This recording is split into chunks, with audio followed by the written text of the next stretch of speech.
Y vamos a tener un especial. Voy a pedir a la hermana Sirangeli que pase por acá.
Vamos al libro de Mateo, capítulo 7.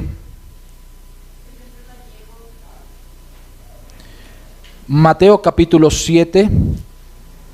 Voy a invitarlos a ponerse de pie para leer. Vamos a leer un solo versículo allí. Mateo, capítulo 7. Mateo 7. ¿Están todos allí? Vamos a esperar que todos lleguen, que encuentren el libro de Mateo. Si necesitan una ayuda, busquen Apocalipsis y detrás de Apocalipsis lo encuentran. ¿Listo? Ok. Vamos a leer todos juntos el verso 12.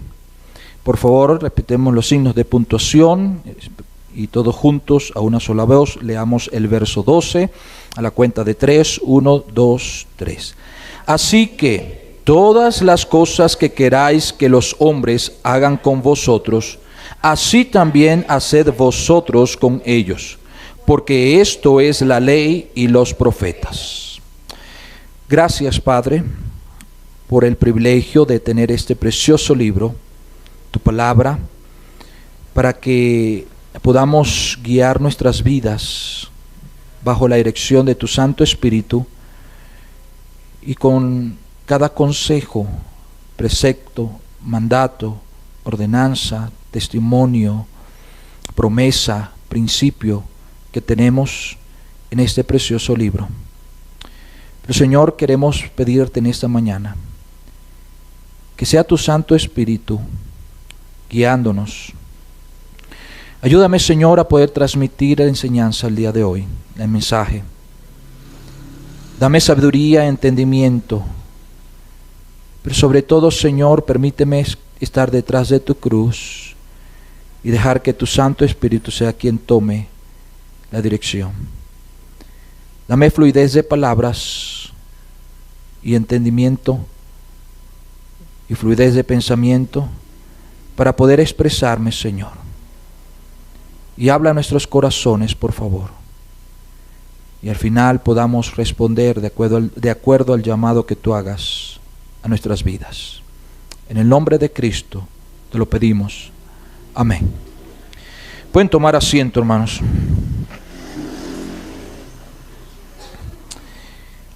El lema de este año es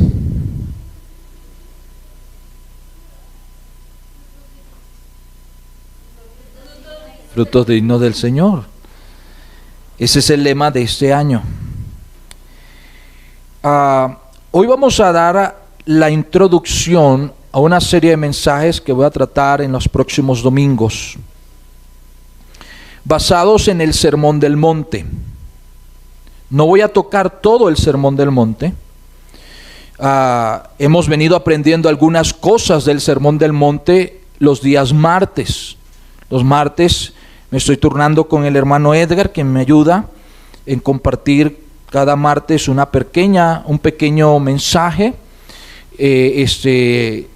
Yo toco el libro de los Salmos y el hermano está tocando ahorita el Sermón del Monte. Eso no significa que lo que vamos a ver a través de estos domingos, ya vamos a ver todo lo que el Sermón del Monte nos va a decir, ¿no? Usted venga y va a aprender muchas otras cosas. La palabra de Dios es viva. Okay, pero vamos a tocar algunos temas que nos enseña el Sermón del Monte. Y hoy vamos a asentar las bases. El tema, el mensaje de o el título, mejor dicho, de esta serie de mensajes es Un camino digno del Señor. Un camino digno del Señor. Ahora, quiero dar una introducción acerca del Sermón del Monte que nos va a ayudar a entender los mensajes que vamos a estar hablando durante estos próximos domingos. El capítulo 7 del Sermón del Monte, el Sermón del Monte inicia en el capítulo 5 y termina en el capítulo 7. ¿Okay? El capítulo 7 es la conclusión de ese mensaje, o en el capítulo 7, mejor dicho, encontramos la conclusión del mensaje dado por el Señor en un monte. Por eso es que se le conoce el Sermón del Monte. ¿Okay? No es que es la marca, no, se le conoce porque el Señor se subió a una montaña y desde allí dio ese mensaje. Ahora, el mensaje estaba dirigido a los discípulos y la multitud. Y es algo interesante aquí, y quiero que ustedes traten de meterse en esa escena. La Biblia me enseña, vamos a ir al capítulo 5 un momento. Dice el verso 1, viendo la multitud.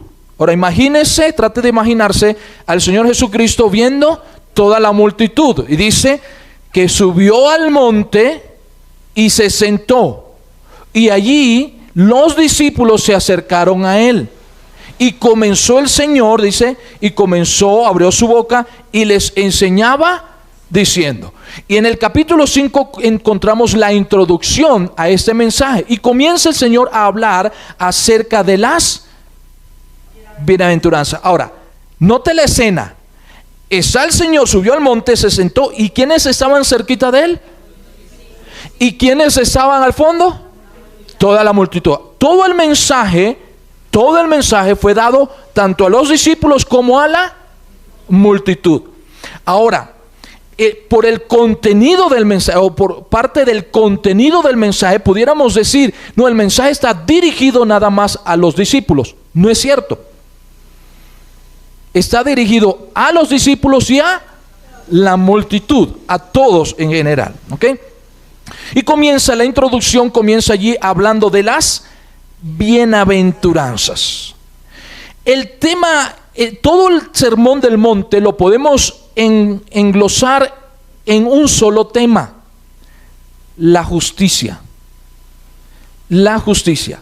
Pero note algo: esa justicia que refleja todo el sermón del monte no puede ser cumplida a través de cualquier persona. Para poder cumplir toda la justicia que el Señor habla en el sermón del monte, es necesario un corazón renovado por el Señor. No hay otra manera. Y a medida que vayamos viendo, vamos a darnos cuenta el por qué. De hecho, el tema de hoy nos da un poquito de luz al respecto, ¿ok? Entonces, la justicia de Dios. Voy a hacer una introducción de todo el sermón y luego nos vamos a concentrar en el mensaje de hoy, ¿ok? Dije que el capítulo 5 tiene la introducción del mensaje, pero también nos muestra este capítulo 5 la responsabilidad de lo que es el ser humano y por lo que debe preocuparse. Repito, está la introducción en el capítulo 5, pero también el capítulo 5 nos muestra acerca de la responsabilidad del ser humano y por lo que el ser humano debe preocuparse. Una de las frases que nos ayuda a entender esto, de esa responsabilidad, es la frase vosotros sois. Por ejemplo, en el verso 13 dice, vosotros sois la sal de la tierra. En el verso 14 dice, vosotros sois la luz del mundo. Ahora, ¿quién puede ser la sal de la tierra? Todo ser humano. Pero yo necesito ser renovado para hacer esa sal. Para poder cumplir esa justicia, necesito ser renovado. Recuerde que el mensaje está dirigido a los discípulos y a toda la multitud. ¿Quién puede ser la luz del mundo? Todo. Pero necesito ser renovado para ser la luz. Porque la luz es Cristo. Y solo yo reflejo la luz de Dios. ¿Sí? Entonces la frase vosotros sois me está enseñando la responsabilidad. Vosotros sois, dice el Señor. Vosotros sois la sal de la tierra. ¡Wow! ¡Qué responsabilidad! ¿Cómo puedo ser la sal de la tierra? No puedo. Necesito que Dios transforme. Vosotros sois la luz del mundo. ¡Wow! Soy la luz del mundo. Pero ¿cómo puedo ser la luz del mundo? No puedo. Necesito que Dios me transforme.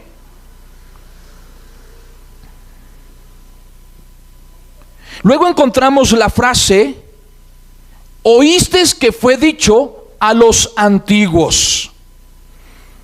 Oísteis que fue dicho a los antiguos. Fíjese el verso 21, en el capítulo 5. Oísteis que fue dicho a los antiguos. Y cita ¿qué? La ley. ¿No qué? Escúchame bien, mira, toda la multitud. Ahí están los discípulos. Oísteis que fue dicho a los antiguos: no matarás. Pero yo os digo. ¿Quién está enseñando? El Señor Jesucristo. Y le está enseñando a toda la multitud, a los discípulos de la multitud. Dice: oísteis que fue dicho a los antiguos. Y cita ¿qué? La ley. No matarás. Pero yo os digo. Esa frase allí, pero yo os diga, no está condenando la ley. No está sacando la ley. De hecho, en los versos anteriores el Señor dice: no penséis que he venido para abrogar la ley o los profetas. No he venido para abrogar, sino para cumplirla. Pero ahora el Señor comienza a enseñar esta justicia que no puede ser cumplida si Dios no transforma el corazón del hombre. Mire, es fácil cumplir la ley por cumplirla. Es fácil. Pero cuando cumplimos la ley por cumplirla, nos olvidamos del espíritu de la ley. ¿Qué hay detrás de la ley? ¿Qué propósito tiene la ley? ¿Para qué es la ley? Muchas veces vemos la ley como, oye, qué fastidio, hay que cumplir esto. Pero la ley tiene un propósito: proteger, cuidar. Entonces, oíste que fue dicho a los antiguos: no matarás. Pero yo os digo que cualquiera que se enoje. Y comienza el Señor a introducir, no a abrogar la ley, sino a introducir un espíritu dentro de la ley. Y aquí esa frase comienza a contrastarnos la justicia que hay detrás de la ley y la que se encuentra en el espíritu de la ley. Una justicia que no puede ser ejecutada de un corazón, por un corazón lejos de la misericordia de Dios, sino por un corazón donde haya sido renovado y transformado por el Señor Jesucristo. Fíjese lo que dice el verso 20 y en el capítulo 5, verso 20. Pero yo os digo que si vuestra justicia no fuere ¿qué?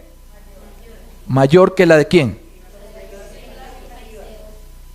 Ahora, note lo siguiente. ¿Quiénes estaban allí? Y el Señor está enseñando. Comienza a hablar de la justicia y le dice: escúchenme bien. Si vuestra justicia no fuere mayor que la de los... ¿Cuál era el problema de los escribas? De los fariseos, de los saduceos. Dice la Biblia que ellos imponían cargas que ni ellos mismos podían cumplir. Entonces el Señor comienza: os digo que si vuestra justicia no fuere mayor que la de los escribas, no entraréis en el reino de los cielos. ¿Cómo puedo cumplir una justicia mayor que la que estos religiosos están enseñando para poder entrar al reino de los cielos? Necesito un corazón transformado. Verso 48. Sed pues vosotros ¿qué? Como vuestro Padre que está en los cielos es. ¿Cómo puedo llegar yo a ser perfecto? Para ser perfecto necesito cumplir toda esta justicia. ¿Cómo puedo llegar a ser perfecto? Necesito a Cristo. No hay otra. Necesito al Señor para poder cumplir una justicia mayor que la que los fariseos y religiosos estaban enseñando. Luego saltamos al capítulo 6. Es un panorama. El capítulo 6 continúa con el desarrollo del sermón del Señor. Pero el capítulo 6 comienza a tocar la intención que hay detrás de la acción de los hombres. Repito, el capítulo 6 toca la intención que hay detrás de la acción de los hombres. Por ejemplo, en los versos 1 al 4 está hablando de la limosna. Es decir, ahí está refiriéndose a la justicia que el ser humano quiere reflejar. Una justicia que hay de un corazón simple. ¿Cuál es esa justicia? Una justicia que simplemente busca recibir la recompensa de los hombres. Entonces, ¿cuál es la intención que hay detrás de esa justicia en el corazón del hombre? Simplemente que el hombre vea lo que él está haciendo para él recibir la recompensa del hombre.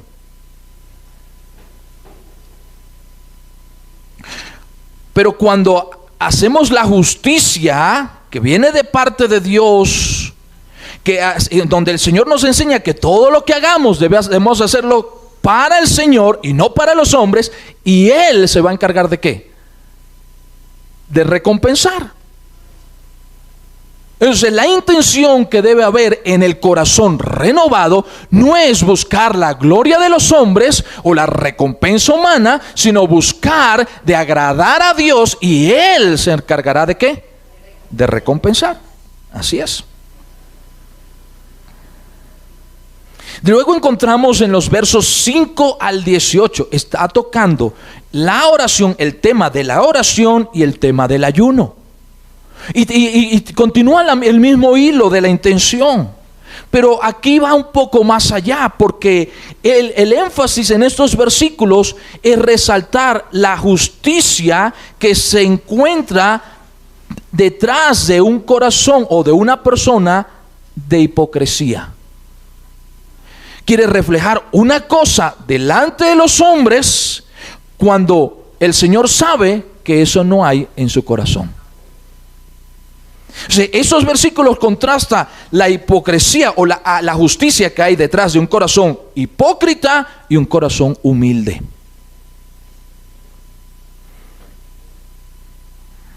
Luego saltamos a los versos 19 al 24 y encontramos varios temas. 1 habla de los tesoros, 2 habla de la lámpara del cuerpo, ¿sí? Y 3 habla de Dios y la riqueza. Todos estos versículos reflejan el deseo de los ojos. El deseo de los ojos refleja la condición del corazón. Nos habla de que donde esté ubicado el tesoro del hombre, allí está ubicado el corazón del hombre. Se recuerda que el capítulo 6 está hablando de la intención que hay detrás de las acciones, ¿sí? Ahora, la intención del hombre es buscar la gloria de los hombres. Entonces, ¿en dónde está su tesoro? En la tierra. Entonces, ¿en dónde está su corazón? En las cosas terrenales. Por eso el Señor dice: haced tesoros en donde la polilla ni el orín corrompen, donde ladrones no minan ni hurtan, sino haced tesoros en los cielos, donde no hay problemas. Entonces, donde esté el tesoro del hombre, allí va a estar su corazón. Si el hombre se enfrasca en buscar y hacer tesoros en este mundo, allí va a estar su corazón. Pero fíjese algo, en el verso 24 dice: ninguno puede servir a dos señores. No, yo voy a buscar tesoro en la tierra y al cielo. No se puede. El Señor dice: no se puede. ¿Por qué? Porque siempre te vas a inclinar a servir a uno más que al otro. Vas a olvidar al otro. Y todo aquel que tiene su mente en esta tierra, mi querido hermano, se olvida de Dios.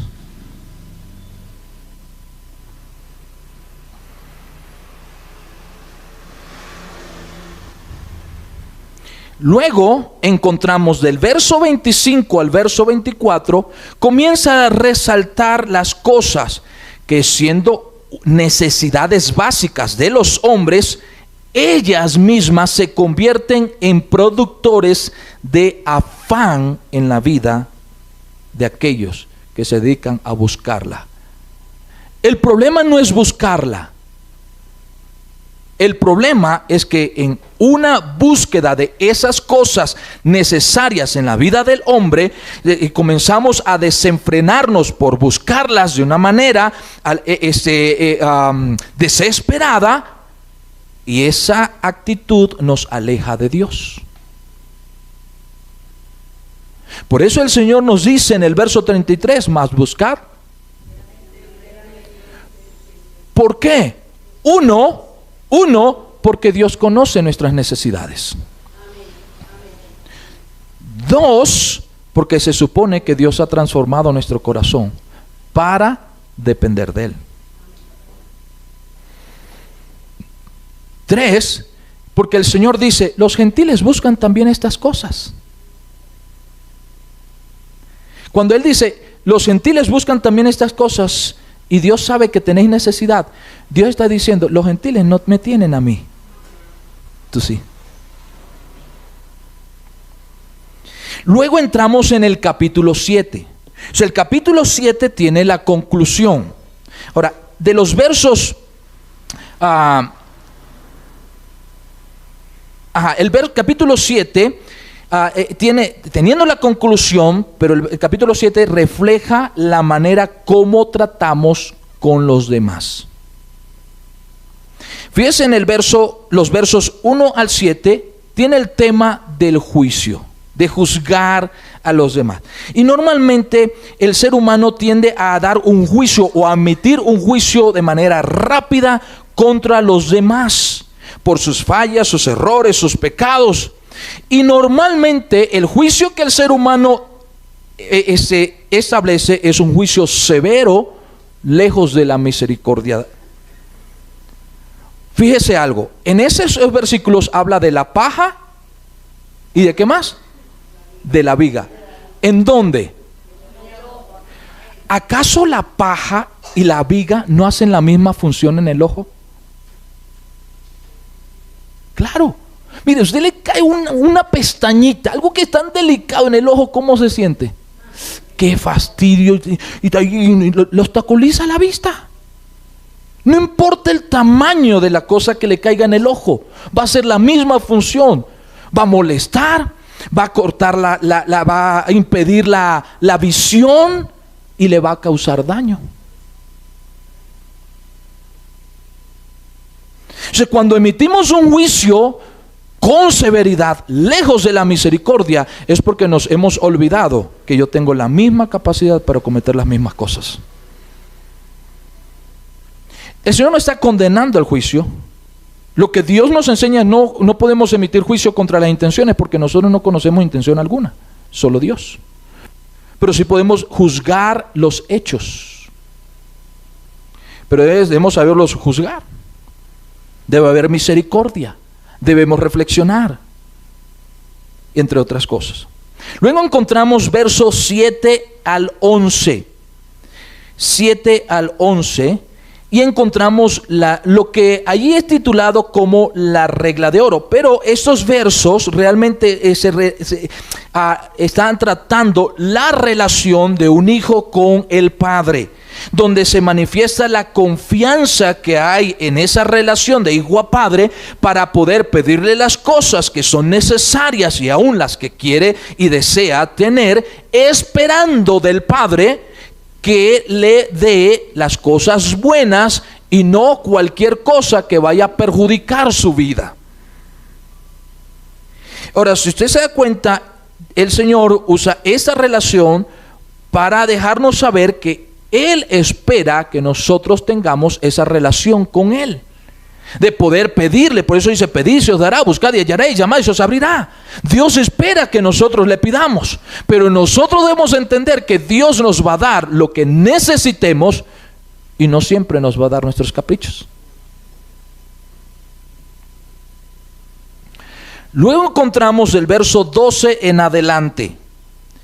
En estos versos podemos ver que hay una regla para la vida y es conocida como la regla de oro. No se guíe por los títulos, ¿ok? Los títulos nos tienden a confundir. Estos versos nos hablan de la regla, especialmente el verso 12 nos habla de la regla para la vida, o la regla ética de la vida, o la regla de oro, como es mejor conocida. Y también nos habla de la decisión. Los versos 13 y 14, que habla de la puerta estrecha, el camino estrecho, la puerta ancha, el camino ancho. Luego vamos a hablar de eso. Esta decisión tiene que ver con parámetros en la vida. Luego encontramos los versos 15 al 20, que nos refleja que el fruto habla del tipo de árbol. Asimismo, nos muestra o nos da la enseñanza de que las acciones de los hombres reflejan qué tipo de persona es. Si es un seguidor de Jesús o simplemente una persona que sigue su propia justicia. Si es un sabio o si es un necio. Luego el verso 21 al 23, verso 21 al 23, nos habla de aquellos que hicieron cosas para el Señor bajo su propio criterio o como ellos pensaban que debían hacerla de la mejor manera, pero ninguna de esas cosas les acercaron a ellos a Dios. Y es por eso que el Señor dice, nunca os conocí. Finalmente, capítulo 27, encontramos del verso 24 al verso 27, encontramos dos tipos de personas que se manifiestan por la manera como tratan con las palabras que el Señor les había dado. Los sabios, que son aquellos que habiendo oído, hacen cada una de las cosas que el Señor le enseñó, edificando su vida sobre la roca, cuyo trabajo de edificación requiere de un mayor esfuerzo. Fundar sobre una roca no es fácil. Y están los necios, que son aquellos que habiendo oído las mismas palabras que los sabios, deciden edificar su vida sobre la arena. Vida que será fundada sobre su propia opinión, sobre la filosofía de este mundo y sobre la religiosidad, edificación que no requiere de mucho esfuerzo. La Biblia en Primera de Juan, capítulo 2, verso 17 dice, el mundo pasa y sus deseos, pero el que hace la voluntad de Dios permanece para siempre. Ahora, todo este panorama, siendo un panorama sencillo pero importante sobre el Sermón del Monte, nos vamos a concentrar en los próximos mensajes en la conclusión del sermón, es decir, en el capítulo 7. No todo el capítulo, pero vamos a resaltar algunas partes. Hoy quiero hablar de la regla de ética. Y en los próximos minutos me voy a concentrar allí. Verso 12. La regla de ética, verso 12. Dice, así que todas las cosas que queráis que los hombres hagan con vosotros, así también haced vosotros con ellos, porque esto es la ley y los profetas. Recuerde, cuando el Señor da este mensaje, una de las cosas que el Señor dice, no piensen que he venido para abrogar la ley. Porque el Señor le dijo, oísteis que fue dicho a los antiguos, pero yo os digo. Y el Señor dice, no he venido a abrogar la ley. ¿He venido para qué? Pero comienza a mostrarnos la justicia de la ley, que no podemos cumplir si Dios no ha transformado nuestras vidas. Y aquí la regla de ética, mejor conocida como la regla de oro, en ella encontramos de una manera implícita el ejemplo en la persona del Señor Jesucristo. ¿Qué es lo que Dios espera de nosotros? ¿Cuál es el primer y gran mandamiento? Amar. Entonces, ¿qué es lo que Dios espera de cada persona en este mundo? Que ame al Señor. Todo el mundo debe amar al Señor. Pero fíjese cómo Dios nos muestra características de ese amor hacia Dios. En Juan nos dice, si me amáis, ¿qué? Guardad mis mandamientos.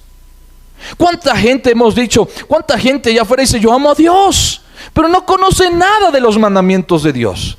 No sabe nada de la voluntad de Dios. Es más, ni siquiera sabe lo que la Biblia dice. A mí siempre me ha dado risa ese asunto. Oh, yo amo a Dios, yo hago lo que Dios dice. ¿Cuántas veces usted ha leído la Biblia? No, yo no la leo. ¡Qué incongruencia!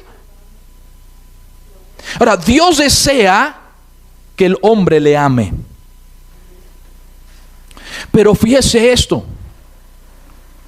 En Primera de Juan, capítulo 4.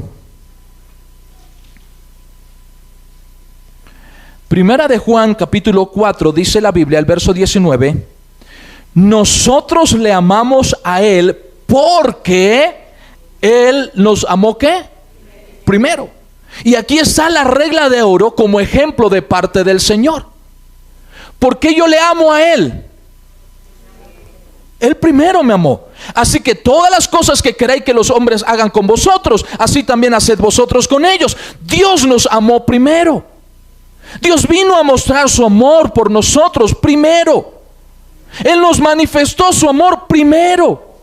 Y Él lo hizo hablando del amor de Dios para con nosotros. ¿Cómo es que Dios mostró su amor para con nosotros? Cuando dio a su Hijo para que Él recibiera el castigo de nuestra paz.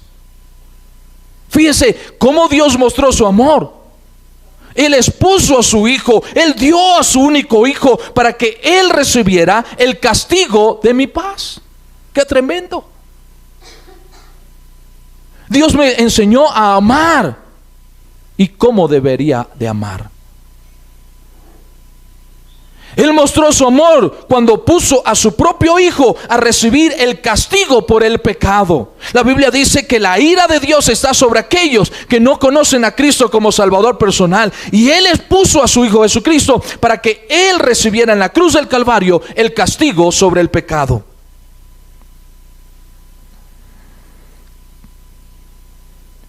¿Cómo Dios mostró su amor? Cuando entregó a su Hijo para que recibiera el oprobio por nuestra causa.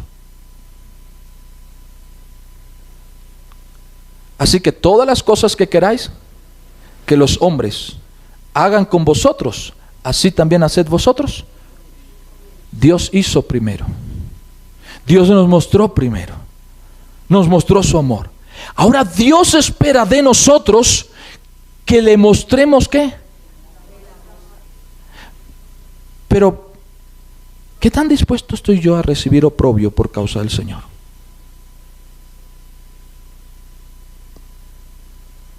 Ya Él lo mostró primero. ¿Estoy dispuesto a recibir oprobio, burla?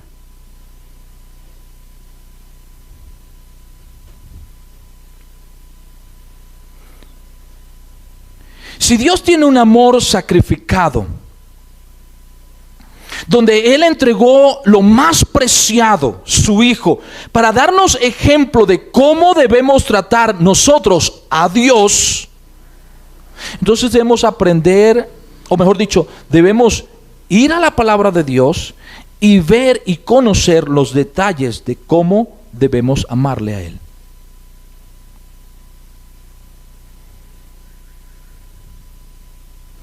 Si me amáis, ahí está un detalle. ¿Cómo puedo yo amarle a Él? ¿Guardando qué? Sus mandamientos. La Biblia nos enseña cómo guardar.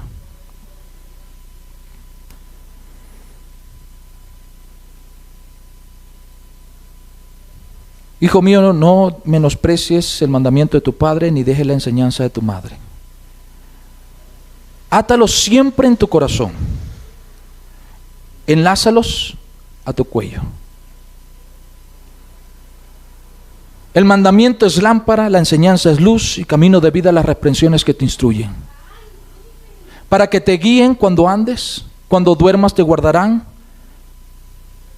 Hablarán contigo cuando despiertes.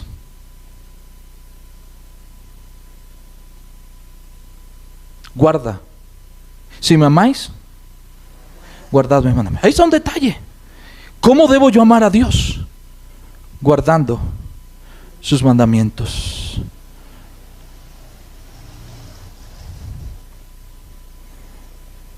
¿Cómo debo amar yo a Dios? Si alguno quiere venir en pos de mí, niéguese a sí mismo. Tome su cruz y sígame. Ahí está otro detalle de cómo yo puedo amar a Dios. La Biblia dice en Filipenses que Él se despojó a sí mismo, haciéndose obediente hasta la muerte y muerte de cruz. Él se negó a sí mismo, Él se despojó a sí mismo. Y Dios me está mostrando cómo debo amarle. Ahí está otro detalle de cómo debo yo amar al Señor. El ejemplo lo recibimos del Señor. Así como yo quiero que los hombres me traten a mí, yo debo tratar a los demás. Y Dios me dio el ejemplo.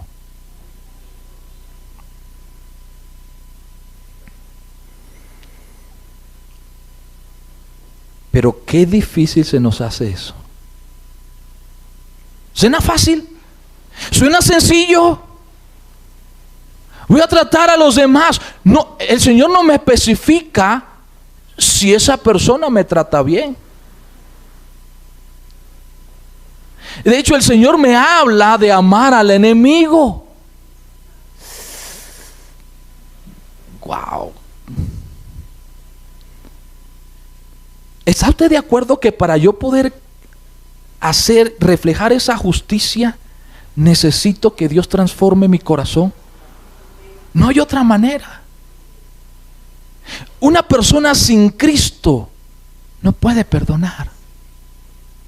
No puede amar como Dios ama. Y menos tratar a los demás como quiere ser tratado por los demás. ¿Entiende por qué el Señor le dijo a los discípulos de la multitud: si vuestra justicia no fuere mayor que la de los escribas y fariseos? ¡Qué difícil sería!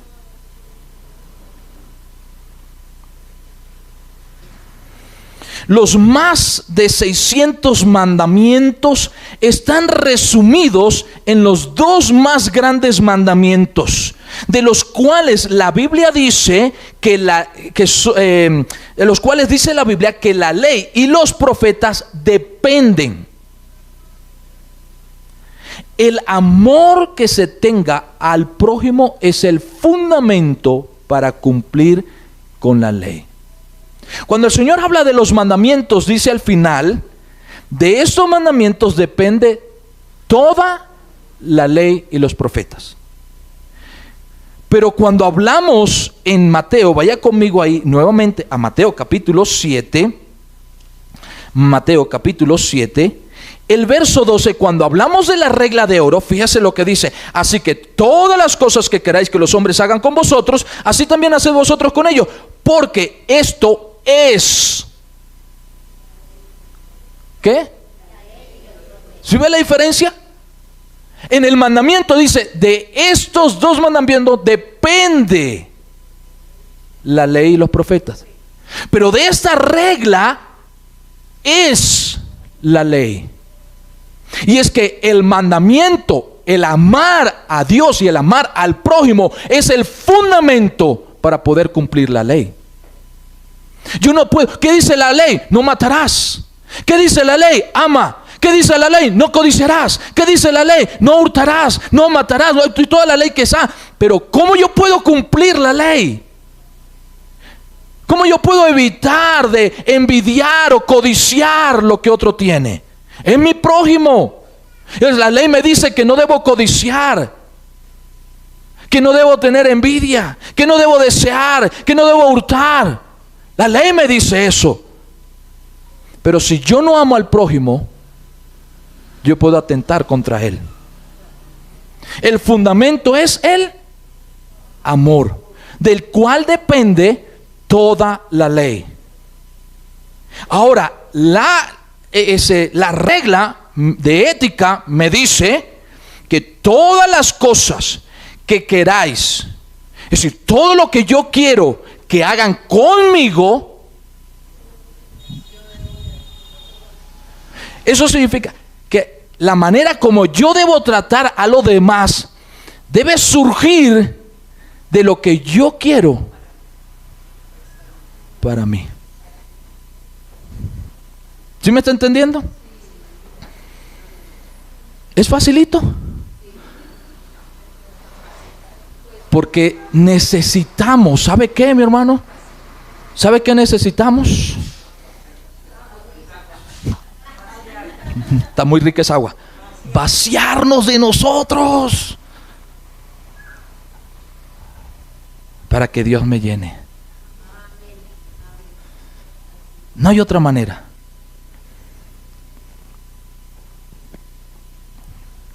En la Biblia encontramos un ejemplo de esto. Vaya conmigo al libro de Esther, capítulo 6.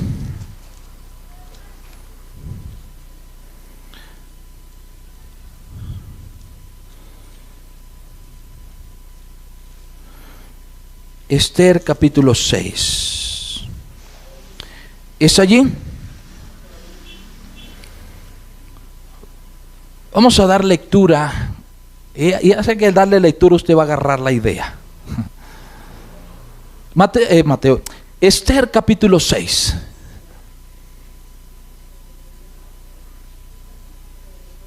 ¿Está allí? A algunos se les perdió Esther.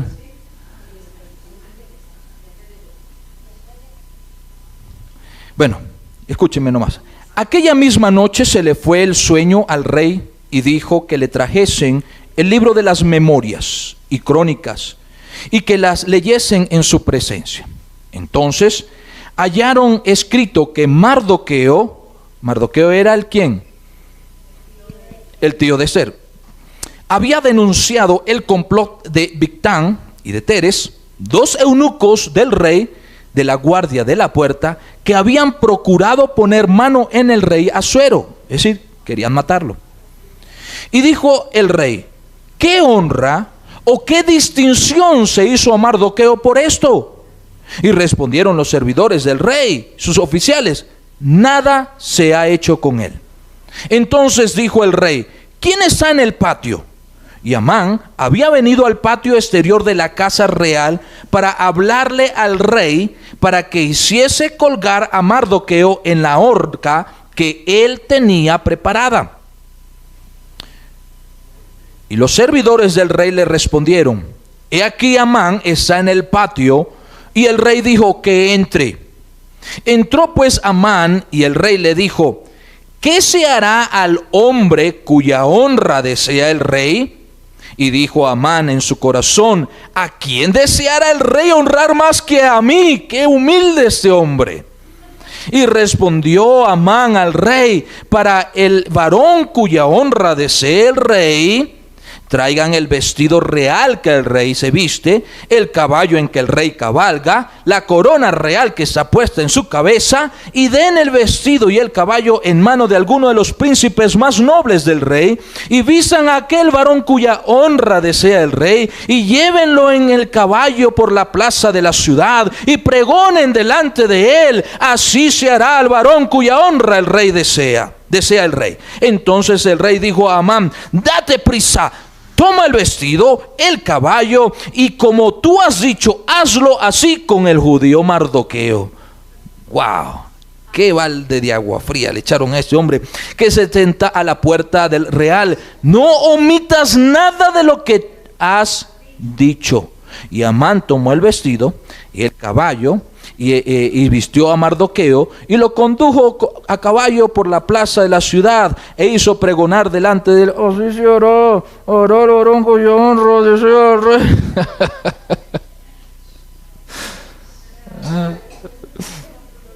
Pero aquí encontramos, hermano, lo que esa regla de ética nos dice. ¿Qué nos dice la regla de ética? Así, todas las cosas que queráis que los hombres hagan con vosotros, así también hacedla con ellos. Ahora aquí encontramos ahí está el rey durmiendo, no podía dormir, perdón, bueno, no tengo sueño, vamos a ver qué dicen las crónicas, tráigame las crónicas, lean allí, y leen la historia de aquello que había hecho Mardoqueo. Y el rey pregunta: oye, ¿qué honra le dieron? Eso en aquellos tiempos, cualquiera que defendía al rey, aunque no fuera de los súbditos más cercanos a él, le era dada honra si él cuidaba o preservaba la vida del rey. Y eso hizo Mardoqueo, evitó una conspiración, denunció una conspiración. Nada de eso hicieron. Y cuando el rey leyó allí, oye, ¿qué honra se le dio? Y es interesante que el rey manda llamar al que estuviera afuera. Y ahí estaba Amán. Él había llegado al patio a esperar que el rey lo llamara con una mala intención. Él quería pedir el permiso para que ahorcaran a Mardoqueo. Lo manda a pasar y dice: oye, Amán, escucha, antes que me digas lo que tú quieras, escúchame.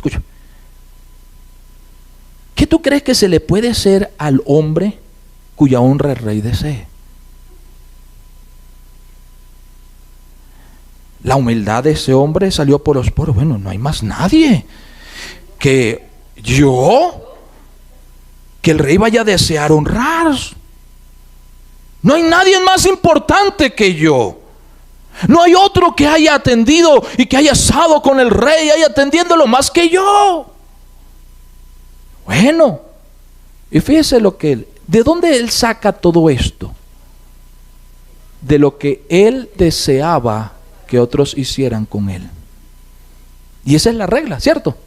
Eso es lo que la regla dice. Él quería que los demás hicieran eso, lo exaltaran. Pero fíjese lo que este hombre pide. No pide nada menos: el vestido real. Wow. El caballo real. Wow. ¿Qué es lo otro? La corona real.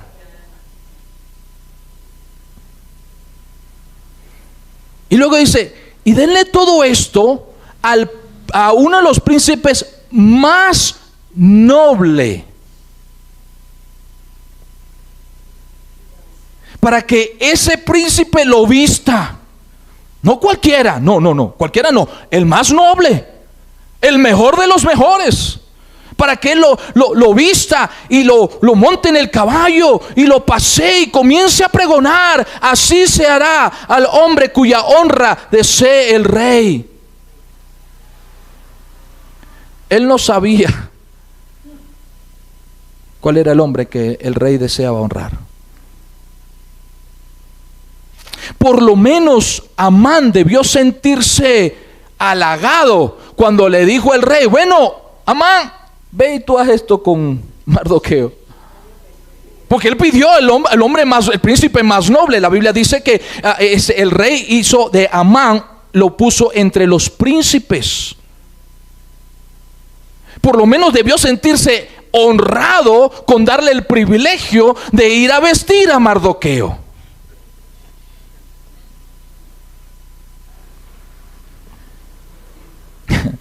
Yo me puedo imaginar a Amán pregonando: así se hará el hombre, y refunfuñando ahí entre dientes.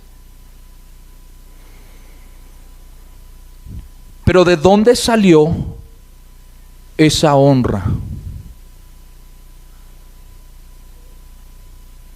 De lo que él deseaba para él.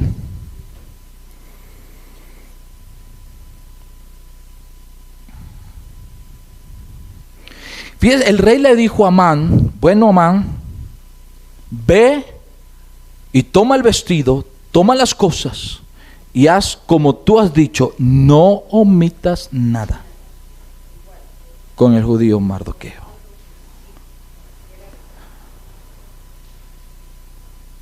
Obviamente Dios estaba detrás de todo esto, pero esta historia nos muestra esta regla de ética. Es interesante que la base de esta regla de ética es el cómo yo quiero ser tratado. ¿Cómo queremos nosotros ser tratados?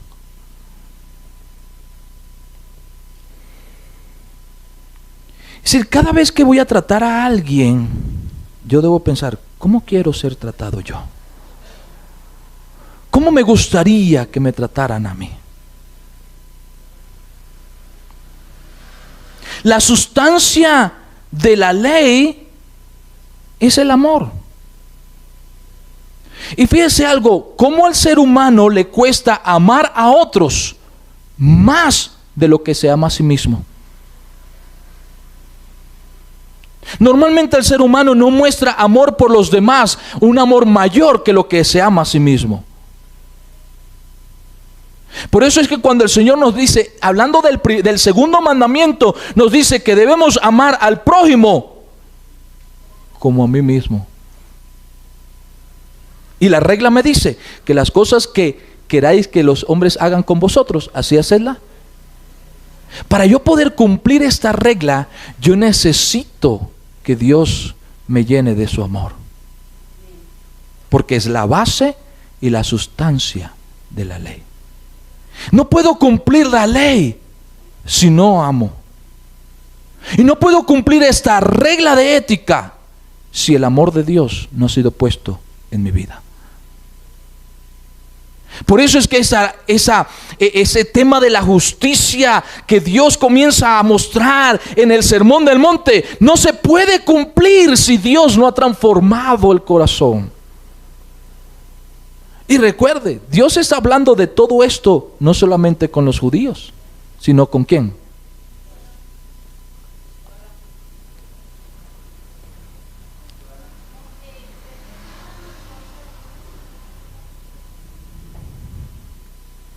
Romanos capítulo 12, verso 9 dice: el amor sea sin fingimiento. Aborreced lo malo, seguid lo bueno. El amor sea sin fingimiento. Ay, hermano, qué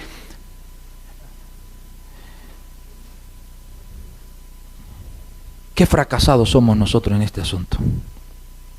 Porque muchas veces amamos fingidamente. A menos que yo sea el único pecador aquí y estoy delante de todo un cúmulo de santos que nunca han fallado.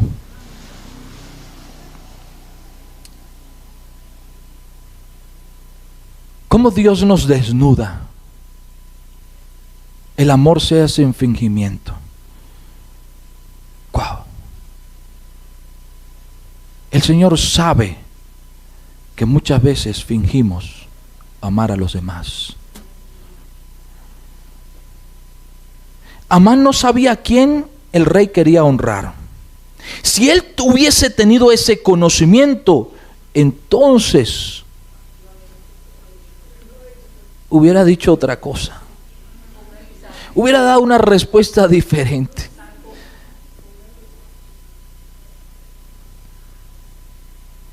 Hubiera tratado de persuadir al rey para que exterminara a Mardoqueo.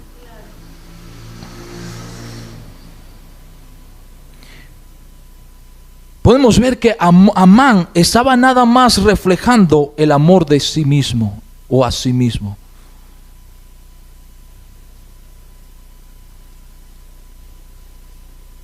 Sin embargo, vemos en ese versículo el consejo de Dios para nosotros de amar sin fingimiento, amar sinceramente. ¿Y cuáles son las características del amor? El amor es sufrido, es benigno, no tiene envidia, no es jactancioso, no se envanece, no hace nada indebido, no guarda rencor, no busca lo suyo, no se goza de la injusticia, mas se goza de la verdad, todo lo sufre, todo lo espera, todo lo soporta. Así es el amor de Cristo. ¿Cómo amamos nosotros? A diferencia de este hombre perverso, nosotros sí sabemos a quién debemos amar. Al prójimo, al enemigo, aquel que se levanta en contra de mí, a él debo amar. Y al que me ama, o al que dice amarme, o al que muestra amor para conmigo, a todos.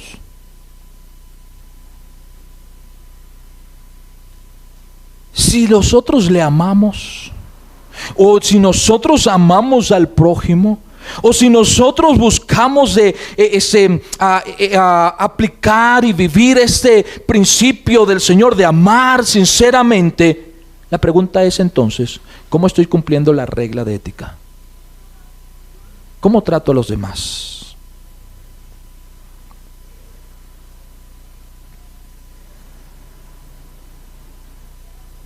En Romanos 13:10 dice: el amor no hace mal al prójimo. Así que el cumplimiento de la ley es el amor. El amor no hace mal al prójimo. Cuando consideramos esta regla, mi querido hermano, de ética, podemos darnos cuenta de tres cosas. Lo primero, lo incapaces que son los seres humanos en su propia naturaleza para cumplir con dicha demanda de ética.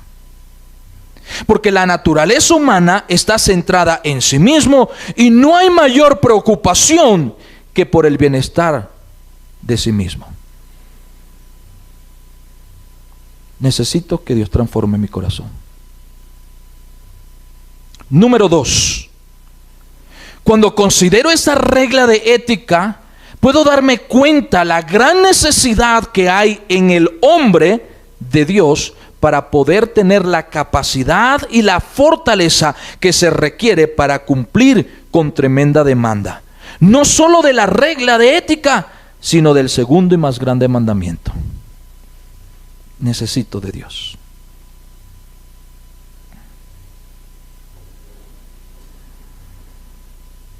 Y número 3, podemos darnos cuenta, mi querido hermano, que por medio de una simple pero demandante regla de ética, podemos impactar la vida de aquellos que están lejos de Dios, guiándolos a mirar al único Señor de todos. Cuando nosotros ponemos en práctica esa regla de ética, estamos reflejando no más que el amor de Dios. El amor de Dios es lo que más impacta el corazón de otros. ¿Cómo es que yo, siendo tan infiel, desobediente, rebelde, Dios sigue amándome?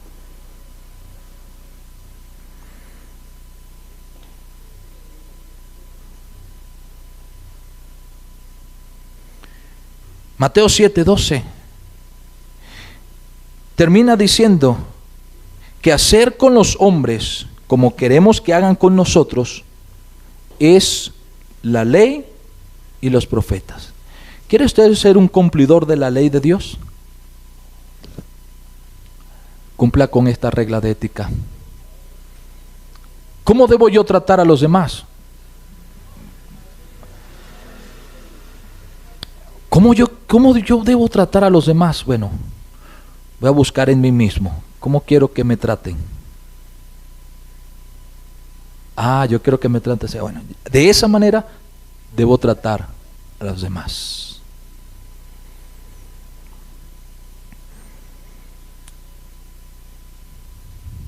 Termino con esto.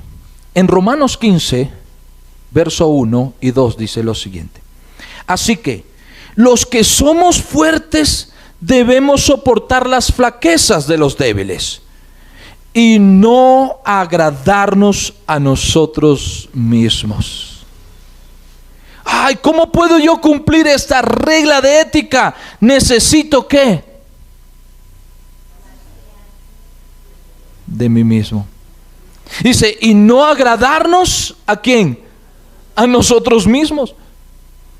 ¿Qué dice el amor propio?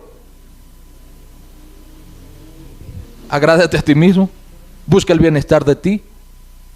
Y el que dice el mandamiento del Señor, debo amar al prójimo como a mí mismo. ¿Qué dice la regla?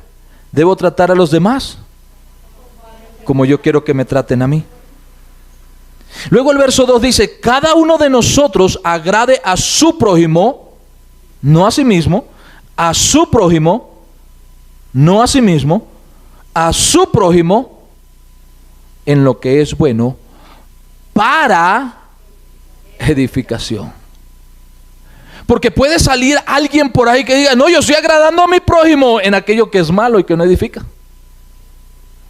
Se dice, agrada a tu prójimo en lo que es bueno para edificación.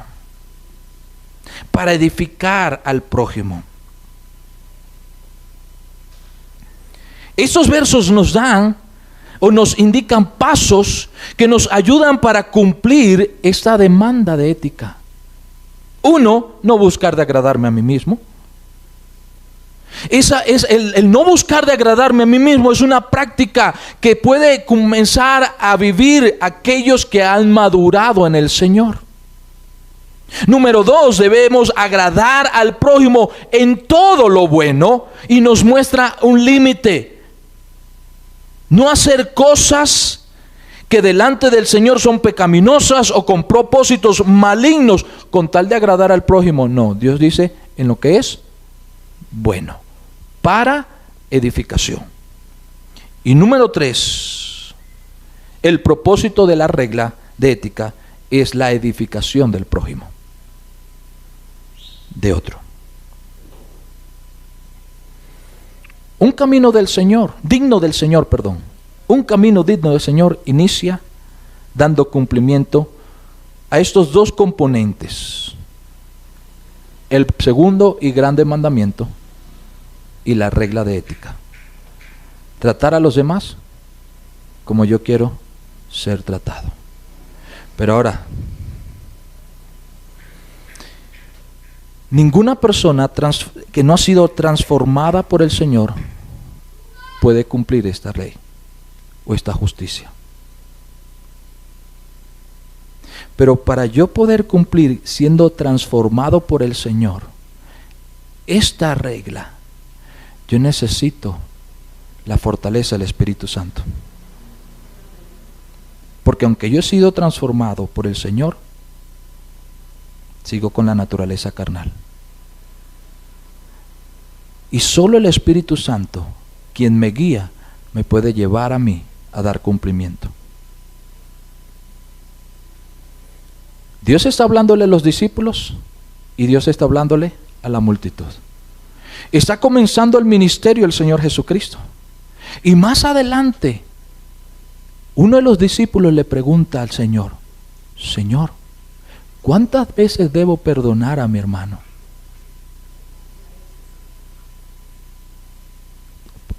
Pedrito, ¿te acuerdas de la regla de ética?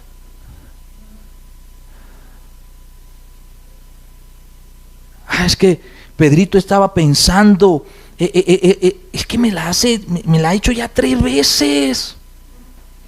La misma cosa. Y Pedrito, ¿cuántas veces tú has fallado en la misma cosa delante del Señor?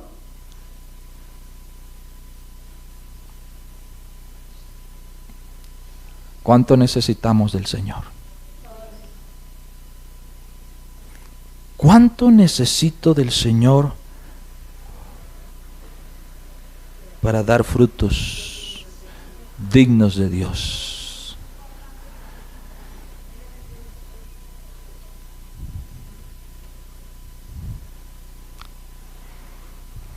Yo no sé de usted,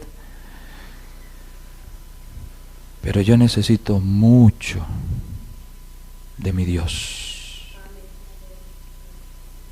Mucho. A pesar de las cosas que Dios ha hecho en mi vida, yo sigo necesitando mucho de mi Dios. Vamos a orar.